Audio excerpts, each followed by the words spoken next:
જય નીલકંઠ ધામ નીલકંઠ મહાદેવ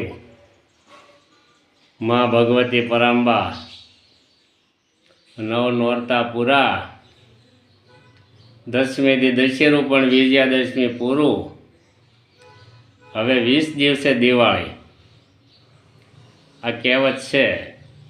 પછી ગણતરીના દિવસોમાં આમ વર્ષ પૂર્ણ થવાની તૈયારીમાં હોય.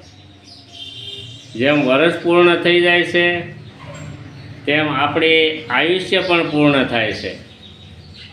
વર્ષો પૂર્ણ થતા જાય છે એમ આપણે જીવનમાંથી ધીમે ધીમે ધીમે આયુષ્ય પૂર્ણ થતી જાય.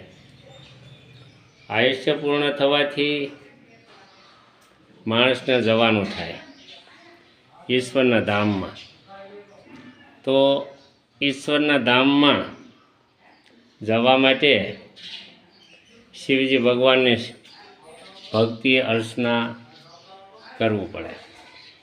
જો આ ન કરીએ તો આપણું જીવન હંમેશના માટે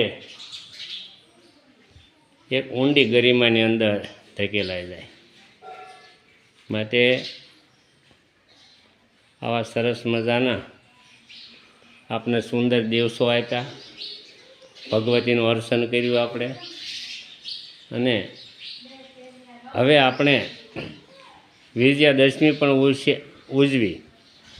એની અંદર જે રાવણનું પૂતળાનું દહન કરવામાં આવે તે આપણા જે નબળા વિચારો હોય, નબળા કર્મો હોય તેને આપણે દૂર કરવા માટે આપણા જીવનનું એક નિશ્ચિત આપણું કાર્ય રોજ નિયમિત કરવું તેવો ધ્યેય રાખવો.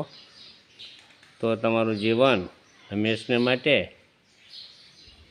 એવું પ્રફુલ્લિત રહે, થનગનતું રહેશે.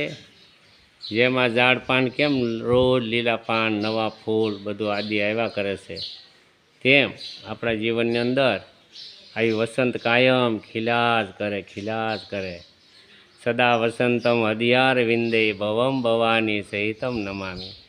મારા હૃદયની અંદર કાયમ વસંત બિરાજમાન થાય અને મારા મા ભગવતી, ભવાની અને શિવ અમારા હૃદય કમળની અંદર વાસ કરે. હસતું